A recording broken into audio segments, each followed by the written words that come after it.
BITSAT का first attempt यहाँ पे खत्म हो चुका है और मैं कई सारे स्टूडेंट्स के यहाँ पे कमेंट्स देख रहा हूँ कि भैया हमारे बिटसेट के अंदर अच्छा स्कोर नहीं आ पाया, 110 120 इसके आसपास जो है स्कोर बना है। अब हमें समझ में नहीं आ रहा है कि क्या करें। पेरेंट्स लगातार प्रेशर डाल रहे हैं कि भाई ठीक है कोई भी कॉलेज में एडमिशन ले लो, अब तुम्हारा वैसे भी सेकंड अटेम्प्ट में कुछ नहीं हो पाएगा। खुद से भी तुमने शायद उम्मीदें छोड़ दी हो कि अब मेरा कुछ हो सकता है, जबकि तुम यहाँ पे एक उम्मीद लेके बैठे थे कि फर्स्ट अटेम्प्ट के अंदर एक अच्छे स्कोर तक पहुंच जाओगे। लेकिन अब जब स्कोर तुमने देख लिया है तो वो सारी उम्मीदें जो है तुम्हें टूटती हुई नजर आ रही है और अब मन भी नहीं कर रहा है कि अब मैं सेकंड अटेम्प्ट के लिए मेहनत करूं। तो क्या मेरा जो है अगर स्कोर कम है बिटसेट के फर्स्ट अटेम्प्ट में, तो क्या अभी भी मैं सेकंड अटेम्प्ट को क्रैक कर सकता हूं? ये एक सेल्फ डाउट जो है लगातार तुम्हें खाया जा रहा होगा। तो इस वीडियो के अंदर मैं तुम्हें सभी तुम्हारे आंसर्स दूंगा और मैं सीधी सी बात बोल दूं, तुम्हें कोई भी जो है मैं यहाँ पे फॉल्स होप नहीं दूंगा। तुम्हें शायद बहुत सारी चीजें कड़वी लगेगी, तुम्हें दूसरे चैनल्स पे ये भी देखने को मिल जाए कि वो तुम्हें डीमोटिवेट नहीं करना चाहते, तो बोल देंगे भाई हाँ ये भी अचीवेबल है, ये भी चीज कर लोगे। नहीं, मैं वो सब झूठी उम्मीदें नहीं दूंगा, जो सच्चाई है वो तुम्हारे सामने रख दूंगा।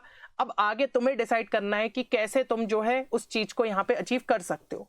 सबसे पहली चीज तो जैसा कि मैंने तुम्हें कहा कि भाई कंप्लीट मैं ऑनेस्ट रहना चाहूंगा, तो सबसे पहले तो तुम्हें इसी सवाल को क्लियर कर देता हूं, क्या 30 दिन की प्रिपरेशन इनफ है बिटसेट के सेकंड अटेम्प्ट को क्रैक करने की? तो मैं पहले ही कह दूं नहीं भाई, ये इनफ तो नहीं है, बहुत मुश्किल है, ठीक है। लेकिन मैं ये भी कहूंगा कि ये इम्पॉसिबल तो नहीं है, क्योंकि पिछले साल भी कुछ ऐसे स्टूडेंट्स हमारे चैनल से जुड़े जिन्होंने एक अच्छा खासा जंप जो है सेकंड अटेम्प्ट के अंदर दिखाया।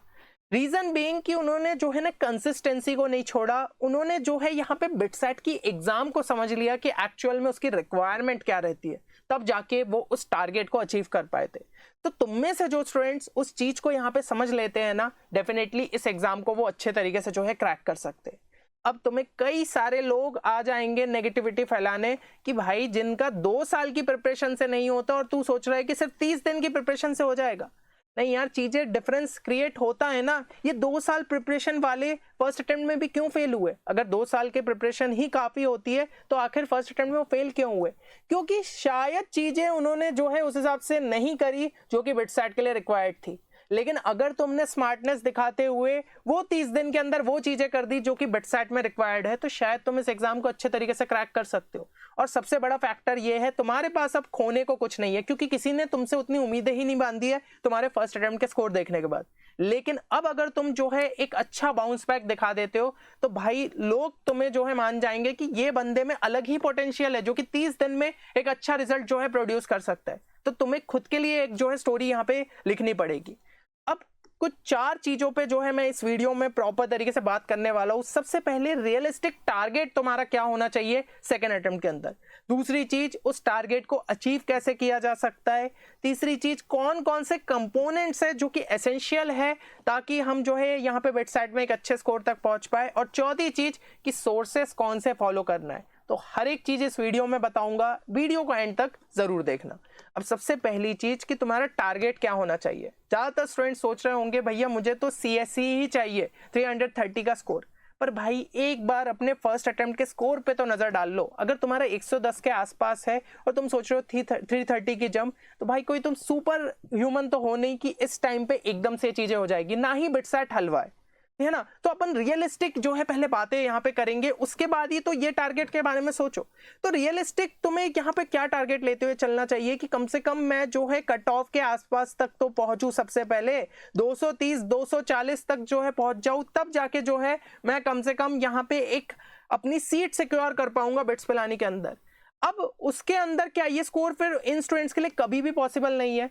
तो देखो, अगर तुम्हारी कुछ ऐसी गलतियां हुई जिसने तुम्हें फर्स्ट अटेम्प्ट में, मतलब तुम्हारा पोटेंशियल था कि मेरे 200 220 के आसपास आने थे और उस वजह से ड्रॉप डाउन हुआ, तो डेफिनेटली शायद उन गलतियों को सुधारते हुए तुम यहां तक पहुंच सकते हो। लेकिन अगर तुमने प्रिपरेशन उस लेवल पे की नहीं थी, सिलेबस बहुत ज्यादा इनकम्प्लीट था और ये सब चीजें, तो अभी तो उन फैक्टर्स पे ही वर्क करके तुम पहले स्कोर तक पहुंच पाओगे। तो फिर इस स्कोर को उतना ज्यादा अपन दिल पे नहीं लेंगे, है ना, ये चीज है। लेकिन जिनको लग रहा था कि कुछ सही में उनमें पोटेंशियल था कि ये स्कोर वो अचीव कर सकते थे, लेकिन क्यों इतना ज्यादा कम रह गया, उनके पास है कि भाई वो अपने लिए एक हिस्ट्री जो है क्रिएट कर सकते। और बाकी जिनका स्कोर इसके आसपास आया, डेफिनेटली भाई तुम 300 के ऊपर पहुंच सकते हो। तो अपने अंदर पूरा विश्वास रखो और मैं जो चीजें बताने वाला हूं उसको फॉलो करने के लिए तैयार रहो। अब एक चीज मैं तुम्हें और यहाँ पे बताना चाहता हूँ कि देखो, मैं फर्स्ट अटेम्प्ट के लिए शॉर्ट ट्रिक के वीडियोस लेके आया था, टोटल 6 पार्ट की सीरीज थी। काफ़ी सारे स्टूडेंट्स ने कमेंट्स में ही बताया था कि हमें बहुत ज़्यादा हेल्प हुई, जो रिस्पॉन्स शीट मैंने निकाली थी उसमें भी बताया। तो अब मैं तुमसे जानना चाहता हूँ, क्या सेकंड अटेम्प्ट के लिए मैं शॉर्ट ट्रिक की सीरीज को जो है कंटिन्यू करूँ? अगर तुम चाहते हो तो इस वीडियो को लाइक जरूर कर दो। अगर 300 प्लस लाइक्स का टारगेट होता है तो मैं फिर से जो है इस सीरीज को यहाँ पे स्टार्ट कर दूंगा, और जैसे जैसे लाइक्स बढ़ते जाएंगे और ज्यादा वीडियोस तुम्हारे लिए रिलीज करूंगा। एंड देखो, शॉर्ट ट्रिक्स एक जरिया होता है कि भाई हम कुछ क्वेश्चंस में भी अपना अगर टाइम सेव कर लेना तो हम एक्स्ट्रा क्वेश्चंस को यहाँ पे अटेम्प्ट कर पाते। एंड इस तरीके की कई सारी short tricks specially math section में जो है लग जाती है। और मैंने यहाँ पे जो बिटसेट 2026 क्रैश कोर्स तुम्हारे लिए डिजाइन किया है उसके अंदर भी कई सारी ऐसी शॉर्ट ट्रिक्स कवर करी गई है, जो कि हमारी वेबसाइट www.10qchallenge.in पे तुम्हें देखने को मिल जाएगी। और सबसे अच्छी बात है, इसके अंदर तुम्हें वीडियो लेक्चर सारे मिल जाएंगे और इधर उधर की बातें नहीं करी गई है। जो बिटसेट के लिए रेलिवेंट चीजें तुम्हें पता होनी चाहिए वही इस कोर्स के अंदर जो है कवर अप है।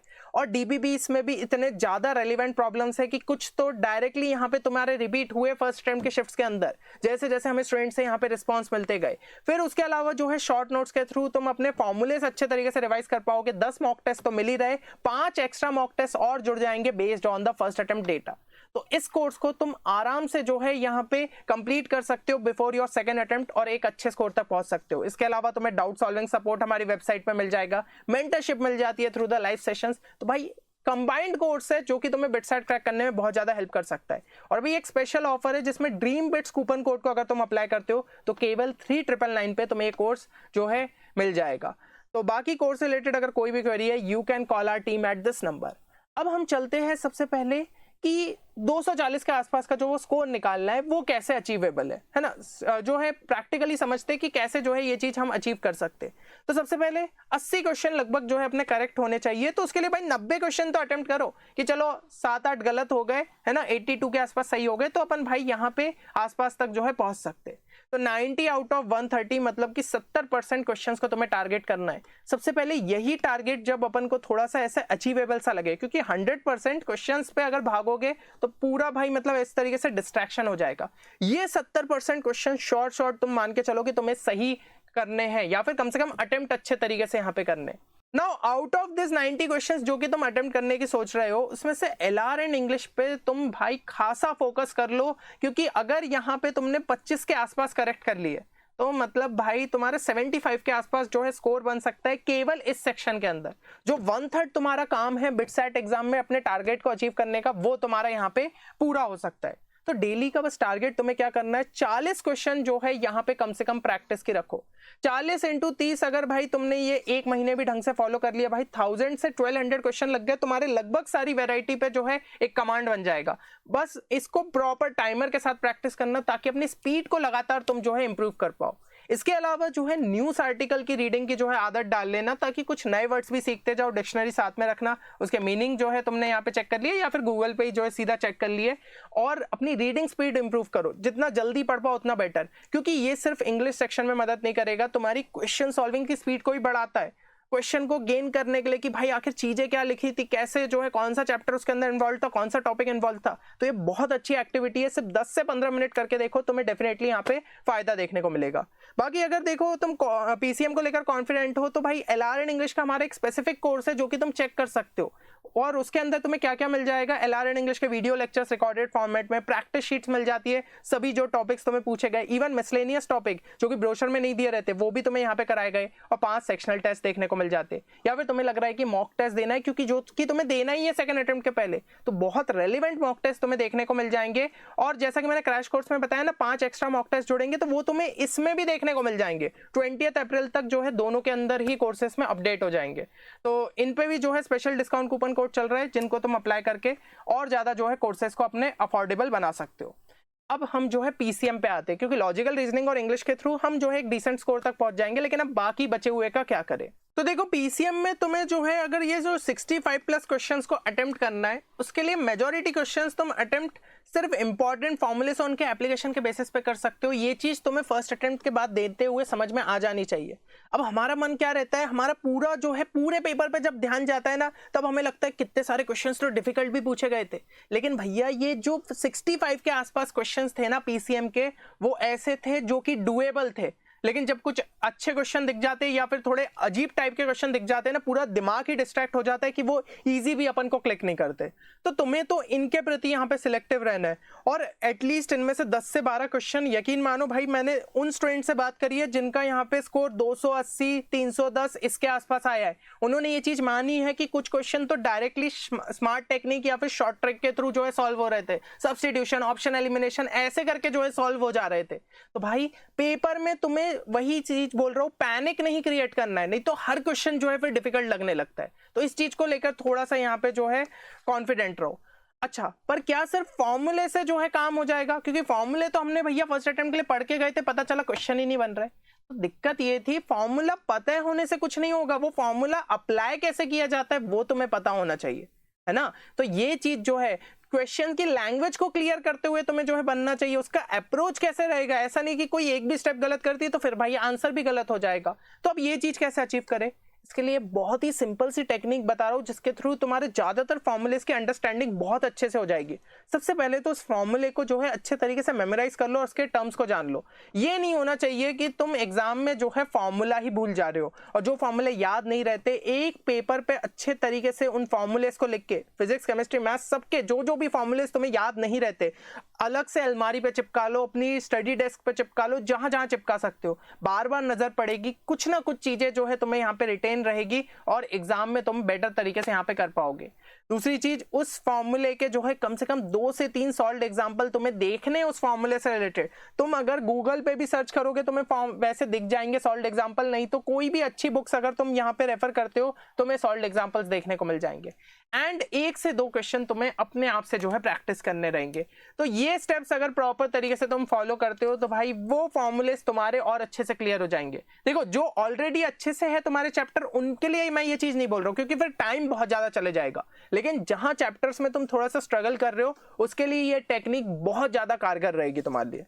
अब यहाँ पे हम जो है सॉल्व्ड एग्जांपल के सोर्सेज भी मैं तुम्हें बता दे रहा हूँ। सबसे पहले फिजिक्स में एनसीईआरटी के जितने सॉल्व्ड एग्जांपल्स है वो अच्छे से देख लो, एससीबी के जो वर्कड आउट एग्जांपल्स है वो देख लो, और उसके बाद भी कहीं कुछ फॉर्मूले में अड़ रहे हो तो भाई डीसी पांडे के इलस्ट्रेशंस मोर देन सफिशिएंट है, तो ये चीजें तुम एज अ रेफरेंस रख सकते हो। दूसरा, केमिस्ट्री में एनसीईआरटी हो गई सॉल्व्ड एग्जांपल्स, फिर पी बहादुर के सॉल्व्ड इलस्ट्रेशन हो गए, इनको देख सकते हो। मैथ्स में आर डी शर्मा के जो सॉल्व्ड एग्जांपल्स हो गए, अरिहंत के सॉल्व्ड एग्जांपल्स हो गए, इनको तुम जो है अच्छे तरीके से यहाँ पे रेफर कर सकते हो, है ना। तो ये चीजें तुम्हें जो है बहुत ज्यादा हेल्प करेगी फॉर्मूलाज के अंडरस्टैंडिंग के प्रति। अच्छा, अब कुछ ऐसी इंपॉर्टेंट चीजें ताकि तुम ये जो 65 प्लस क्वेश्चन टारगेट कर रहे हो इन योर पीसीएम सेक्शन वो अचीव कर पाओ, उसके लिए ये पॉइंट्स का बहुत खास ख्याल रखना। सबसे पहली चीज, इजी चैप्टर्स फिजिक्स में like unit and dimension, kinematics, centre of mass and collision, gravitation, mechanical properties of solids, oscillation, EM waves, modern physics, semiconductor, ये बिल्कुल मत छोड़ के जाना। फर्स्ट अटेम्प्ट में भी तुमने ऑब्जर्व किया होगा इनसे क्वेश्चंस देखने को मिले थे ज्यादातर शिफ्ट्स में। भाई यूनिट एंड डायमेंशन के बहुत इजी आए थे, ग्रेविटेशन के, सेंटर ऑफ मास, कोलिजन के, तो ये क्वेश्चंस नहीं छूटने चाहिए। कुछ स्टूडेंट्स कह रहे थे ईएम वेव से भी 3-4 क्वेश्चन पूछ लिए थे एक शिफ्ट में। भाई ये मुश्किल से तुम्हारे 1.5-2 घंटे का चैप्टर है विद क्वेश्चन सॉल्विंग, तुम आराम से इसके अंदर अच्छा स्कोर निकाल सकते हो ना, तो ऐसे चैप्टर तो छूटने ही नहीं चाहिए। इसके अलावा ऑर्गेनिक केमिस्ट्री में जितनी इंपॉर्टेंट नेम रिएक्शन है, इंपॉर्टेंट फंक्शनल ग्रुप टेस्ट है, वो तुम्हें यहाँ पे याद रहने चाहिए। डायरेक्ट क्वेश्चंस हमें जो है देखने को मिले थे। रोट लर्निंग चैप्टर या फिर रट्टा मारने वाले chapters like biomolecules, chemistry in everyday life, environmental chemistry, polymers, hydrogen, S block, surface chemistry, metallurgy, इनको मत छोड़ना क्योंकि इनके भी क्वेश्चंस अगर तुम्हें फैक्ट्स यहाँ पे याद है तो बहुत आराम से जो है अटेम्प्ट कर सकते हो। मैथ्स में कुछ इजी चैप्टर्स हो जाते हैं लाइक सेट्स रिलेशन हो गए, statistics, LPP, mathematical reasoning, quadratic equation, determinants, इनको भी बहुत अच्छे से कंप्लीट कर लो। यहाँ पे इजी नंबर रहते, इनको तुम जो है मेरे हिसाब से यहाँ पे खोना नहीं चाहोगे। और कुछ यहाँ पे मैं तुम्हें अगर चैप्टर बताऊं ना जो कि हाई वेटेज थे और यहाँ पे तुम्हें फर्स्ट अटेम्प्ट के बेसिस पे उन पे फोकस कर लेना चाहिए। फिजिक्स में जैसे कि ईएमआई हो गया, वर्क पावर एनर्जी हो गया, मैग्नेटिक इफेक्ट ऑफ करंट हो गया, ग्रेविटेशन हो गया, तो ये काफी सारे स्टूडेंट्स ने रिस्पॉन्स शीट में बोला था यहाँ पे क्वेश्चन देखने को मिले ही मिले थे, तो इन चैप्टर्स को गलती से भी मत छोड़ के जाना। केमिस्ट्री में जीओसी, केमिकल काइनेटिक्स, इक्विलिब्रियम हो गया, ये काफी ज्यादा इंपॉर्टेंट हो जाते हैं। ऐसे मैथ्स में वेक्टर, 3D, डिफरेंशियल इक्वेशन, इनको जो है तुम्हें करना ही करना है, काफी अच्छे तरीके से करके जाना है। एक टॉप प्रायोरिटी टाइप का सेट कर लेना है क्योंकि फर्स्ट अटेम्प्ट में काफी क्वेश्चंस यहां से हमें देखने को मिले। अच्छा, एक और इंपॉर्टेंट टिप की कुछ भी मत छोड़ के जाओ, ठीक है ना। ऐसा नहीं है ये मैंने टॉप प्रायोरिटी पे कह दिया तो इनके अलावा कुछ करना नहीं है, क्योंकि अपन को यहाँ पे ये टारगेट रखना है कि पूरा ही लगभग जो है हम सिलेबस अच्छे तरीके से देख के जाए, तब जाके हम जो है इजी मॉडरेट लेवल के क्वेश्चंस हमारे छूटेंगे ही नहीं।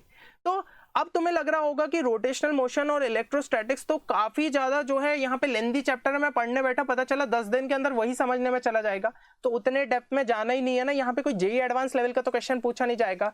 अभी की जैसे कि मैंने शिफ्ट के स्टूडेंट से बात भी करी, चलो मान लिया इन 2 चैप्टर से 4 से 5 क्वेश्चन पूछे गए थे, लेकिन अगर तुमने इंपॉर्टेंट कॉन्सेप्ट्स और फॉर्मूलेज भी यहाँ पे देखे होते हैं ना, तो तुम 1 से 2 क्वेश्चन बहुत आराम से अटेम्प्ट कर लेते। रोटेशनल मोशन के काफी सिंपल क्वेश्चन आए थे, लाइक मोमेंट ऑफ इनर्शिया का पूछ लिया गया, टॉर्क रिलेटेड क्वेश्चन था जिसमें आर क्रॉस एफ, भाई आर का वेक्टर दिया एफ का वेक्टर दिया, ऐसे क्वेश्चंस कैसे कोई छोड़ सकता है, ठीक है। तो इसलिए मैं कह रहा हूं कि कोई भी चैप्टर के कम से कम इंपॉर्टेंट कॉन्सेप्ट फॉर्मूलेस और उससे रिलेटेड थोड़े से सॉल्व एग्जांपल देख लोगे, तुम्हारा यहाँ पे काम बन सकता है। ये चीज हो गई क्लियर। अच्छा, अब जैसा कि मैं बार बार रिपीट कर रहा हूं, कुछ जो एक्स्ट्रा तुम बूस्ट चाहते हो ना अपने स्कोर के अंदर, कि भाई वही जो 65 क्वेश्चन करने चाह रहा हूं वो मेरे अच्छे से अटेम्प्ट हो या फिर उससे भी थोड़े ज्यादा अटेम्प्ट हो जाए, तो उसके लिए ये शॉर्टकट अप्रोचेस रहते हैं या फिर शॉर्ट ट्रिक्स रहती है, this can be a score booster. 7 से 8 क्वेश्चन ऐसे रहते हैं जिनमें ऑल्टरनेटिव अप्रोचेस पॉसिबल थे फर्स्ट अटेम्प्ट के अंदर भी। तो ज्यादातर स्टूडेंट्स ने क्या किया, 14 से 15 मिनट इन्वेस्ट कर दिए होंगे उनको सॉल्व करने में, जबकि अगर हम शॉर्टकट मेथड्स को यूज करते तो 6 से 7 मिनट में वो क्वेश्चंस हो जाते। अब ये जो टाइम हम यहाँ पे सेव कर रहे हैं, इसमें समझ रहे हो ना, 5 से 6 क्वेश्चन और शायद तुम्हारे अटेम्प्ट हो जाते। तो यही चीज तुम्हारे स्कोर को बूस्ट करती है भाई, 15 से 20 नंबर और बढ़ने के यहाँ पे चांसेस थे। तो इसलिए मैं कहूंगा कि ये शॉर्टकट अप्रोचेस को अच्छे तरीके से तुम्हें जो है यूज करते हुए आना चाहिए। और यहाँ पे मैंने एक प्लेलिस्ट तुम्हारे लिए ऑलरेडी क्रिएट करी है फर्स्ट अटेम्प्ट के बेसिस पे, है ना, पहले ही फर्स्ट अटेम्प्ट के पहले लाया था। और स्टूडेंट्स के तुम कमेंट्स पढ़ना, तुम्हें खुद ही समझ में आ जाएगा कितना ज्यादा रेलिवेंट और कितना ज्यादा हेल्पफुल है तुम्हारे लिए, ठीक है ना। तो इसको जो है जरूर से चेक कर लेना, इसकी प्लेलिस्ट के लिंक मैं डिस्क्रिप्शन में डाल दूंगा। और जैसा कि मैंने बोला, सेकंड अटेम्प्ट के लिए अगर चाहते हो कि मैं इसको कंटिन्यू करूं तो तुम कमेंट सेक्शन के अंदर मेंशन कर सकते हो, प्लस इस वीडियो को जरूर से जो है लाइक कर सकते हो। अब एक फाइनल एडवाइस सभी एस्पिरेंट्स को देना चाहूंगा जो कि तुमने शायद फर्स्ट अटेम्प्ट के टाइम पे फॉलो नहीं करी, मॉक टेस्ट अटेम्प्ट करना स्टार्ट कर दो। तुम बोलोगे भैया अभी भी यार सिलेबस को लेकर कॉन्फिडेंस नहीं है, सिलेबस कंप्लीशन नहीं है, भैया छोड़ दो वो चीज। अभी तुम्हारी आदत ये होनी चाहिए, तुम्हें इतने सारे क्वेश्चंस कम टाइम के अंदर अटेम्प्ट करते हुए आना चाहिए। तो मेरी सलाह ये रहेगी, अभी 30 अप्रैल तक कम से कम 2 मॉक टेस्ट पर वीक लगाओ, मतलब 4 से 5 मॉक टेस्ट तुम्हारे इस महीने के एंड तक लग जाने चाहिए। उसके बाद 1 मई से लेकर 10 मई तक एवरी ऑल्टरनेट डे जो है तुम्हारा मॉक टेस्ट लगना चाहिए, मतलब 5 मॉक टेस्ट और हो जाएंगे, तो टोटल यहाँ पे 10 मॉक टेस्ट। और फिर 11 से 20 के बीच में रोज मॉक टेस्ट लगाना। टोटल यहाँ पे अगर 20 मॉक टेस्ट देते हो विथ प्रॉपर एनालिसिस, भाई अगर तुम्हारा जो है यहाँ पे हर मॉक टेस्ट में, चलो हर मॉक टेस्ट में नहीं, हर 3 मॉक टेस्ट में 15 से 20 नंबर का भी इंक्रीमेंट हो गया, तुम खुद सोचो तुम किस लेवल पे पहुंच सकते हो। टोटल मिला के अगर आज जो है तुम्हारा यहाँ पे 140 भी स्कोर रहता है पहले मॉक टेस्ट में, तो वहां से जंप करते हुए 250 260 तक पहुंचना बहुत इजी है, और इवन 270 280 भी जो है अचीव किया जा सकता है। तो मॉक टेस्ट एनालिसिस बहुत ज्यादा यहाँ पे इंपॉर्टेंट रहेगा, और मैं एक वीडियो लाने की पूरी कोशिश करूंगा कि एनालिसिस वाले पार्ट को तुम और बेहतर यहाँ पे कैसे कर सकते हो। And if you are not ready to give up, first attempt का जो भी तुम्हारा स्कोर है ना, वो अभी कमेंट सेक्शन के अंदर लिख दो। बिल्कुल भी किसी से कोई घबराने की या शर्म की बात नहीं है, जो है एक्सेप्ट कर लो और यहाँ पे लिख दो। और सेकेंड अटेम्प्ट का जो तुम्हारा यहाँ पे तुम टारगेट स्कोर लेते हो चल रहे हो, और मैं फिर से कहूंगा ऑनेस्ट स्कोर लिखना जो कि तुम अचीव कर सकते हो अपने पोटेंशियल के हिसाब से, वो यहाँ पे मेंशन कर दो, डेफिनेटली तुम उसे अचीव करोगे। तो मैं चाहता हूं कि हर एक स्टूडेंट जो कि ये वीडियो देख रहा है वो बिटसेट के सेकेंड अटेम्प्ट में एक अच्छे स्कोर तक पहुंचे। बस जो चीजें मैंने तुम्हें बोली है उसको तुम्हें खुद एग्जीक्यूट करना पड़ेगा। चलो मिलते हैं नेक्स्ट वीडियो में, तब तक ले take care and good bye.